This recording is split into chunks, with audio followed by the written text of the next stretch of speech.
మేరా భారత్ మహాన్ అనుకునే ప్రతి ఒక్కరి వీడియో లాస్ట్ వరకు చూడండి. 20 నెలలు అవుతుంది మణిపూర్లో రాయిట్స్ అనేవి స్టార్ట్ అయ్యి.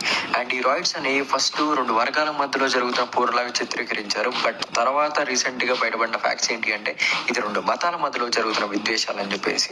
అండ్ దీని వెనకాల ఉన్న హోల్ అండ్ సోల్ రీజన్ ఏంటిదంటే ప్రైజ్ ద లార్డ్ అని అనే ప్రతి ఒక్కరూ ఆలోచించాల్సిన విషయం ఇది. మణిపూర్లో 41% క్రిస్టియానిటీ, 41% హిందూయిజం. అయితే ఈ పెద్ద మనిషి డి మైకెల్స్ కౌ స్లాటర్ అన్న ఇష్యూని తీసుకొచ్చాడు. ఎందుకో మరి నాకు అర్థం కావట్లేదు. దానికి మణిపూర్కి సంబంధం ఏంటో డి మైకెల్స్ అన్నవాడు చెప్పాలి. జెనిసిస్ మొదటి చాప్టర్ 29-30 చూస్తే ప్రతి జీవిని తినడానికి పుట్టించాడంట యెహోవా దేవుడు.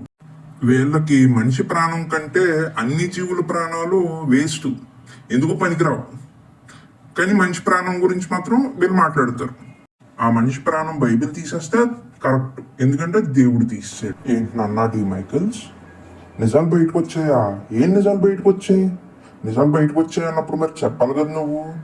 ఛత్తీస్గఢ్లో ఆవిడ ఇలా మాట్లాడింది, లేదంటే శంకరాచార్యుడు ఇలా మాట్లాడాడు అని చెప్పే బదులు ఆ నిజాలు ఏంటో బయటకు చెప్పచ్చు కదా నువ్వు. ఆ శంకరాచార్య గురువు ఎవరైతే ఉన్నారో అతను లెఫ్టిస్టులకి సపోర్టివ్గానే మాట్లాడిన సందర్భాలు ఉన్నాయి. ఈ స్టేట్మెంట్ ఇచ్చింది కూడా లెఫ్టిస్టులకి ఒక పాయింట్ దొరకడానికి మాత్రమే ఈజీగా అర్థమవుతుంది.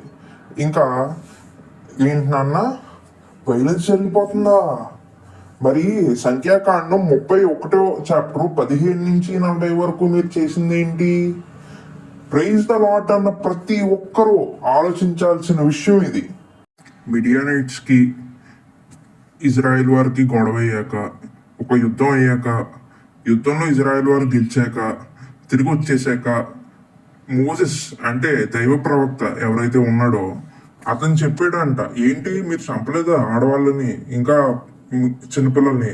అలా కుదరదు, దేవుడు కోపం వస్తుంది, మీరు వెళ్ళి చంపాల్సిందే అని చెప్పి మళ్ళీ వెనక్కి తీసుకెళ్లి చంపించాడంట. చంపించాక పురుష సంయోగం ఎరగని స్త్రీలందరినీ పెళ్లి చేసుకోండి, వాళ్ళ ఫ్యామిలీని ఎలాగో చంపేశారు కదా, అలా ఆడవాళ్ళని మీరు ఉంచుకుని సుఖపడండి అని అన్నాడంట.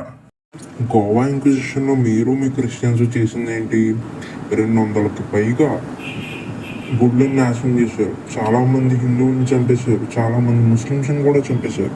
వాటి గురించి ఏ రోజన్నా మాట్లాడేవా నువ్వు? అంతవరకు కూడా అవసరం లేదు. బంగ్లాదేశ్లో హిందూస్ని చంపేస్తున్నారు, దాని గురించి మాట్లాడేవా నువ్వు? ఇప్పుడు నోరెందుకు లభిస్తుంది నీకు? మీ చర్చ్ చేసిన దరిద్రాలకి పోప్ 2 అన్నవాడు క్షమాపణలు కూడా చెప్పాడు. మరి దానికి ఏం చెప్తావు? అసలు మీరు సొంత పోస్టులు అన్నట్టు మాట్లాడుతావు ఏంట్రా డి మైకెల్స్? ఇంకా హిస్టరీని చెక్ చేస్తే అక్కడ మణిపూర్లో జరిగింది రిలీజియస్ బేసిస్ గొడవ కానే కాదు. ఇక్కడ టెంపుల్స్ డిస్ట్రాయ్ అయ్యాయి, అలాగే చర్చెస్ కూడా డిస్ట్రాయ్ అయ్యాయి. దానికి ముందు రీజన్స్ చాలా ఉన్నాయి. మెయిన్గా ప్రాబ్లం ఇటొచ్చి కుకీ అనే ట్రైబు ఇంకా మేటే అనే ట్రైబ్కి వచ్చిన గొడవలు ఎప్పటి నుంచో ఉన్నాయి. వాటిని ఉద్దేశించి గొడవలైనవి కానీ క్రిస్టియన్స్ హిందూస్ గొడవ పెట్టుకోలేదు. ఫస్ట్ క్రిస్టియన్స్ అయ్యారా, లేదంటే ఫస్ట్ కుకీ ట్రైబ్లో ఉన్నారా, లేదంటే ఫస్ట్ హిందూస్ అయ్యారా, లేదంటే ఫస్ట్ మేటే ట్రైబ్ ఉన్నారా అనేది ముందు చూసుకోవాలి. అక్కడ 132 టెంపుల్ వ్యాండలైజ్ అయితే 400 చర్చెస్ నాశనం అయ్యాయి. దీన్ని ఒకదాన్ని బేస్ చేసుకుని రిలీజియస్ మీద అయ్యింది అని అంటే అది మూర్ఖత్వం. దానికి ముందు కూడా చాలా గొడవలు ఉన్నాయి. ఆ గొడవలు ఏంటో ముందు తెలుసుకో. ఫస్ట్ కాంగ్రెస్ పాలన ఉండగా రాష్ట్రపతి పాలన 10 సార్లు వరకు పెట్టారు ఈ మణిపూర్లో వైలెన్స్ అన్నది కంట్రోల్ చేయలేక. కానీ ఇంకా బీజేపీ కంట్రోల్ చేస్తుంది రాష్ట్రపతి పాలన లేకుండా కూడా. మణిపూర్ మీద నీకు కనీసం అవగాహన లేదు, అది ఎంత స్ట్రాటజికల్లీ సెన్సిటివ్ లొకేషన్ అని. నీకేమీ తెలియనప్పుడు సైలెంట్గా ఉంది.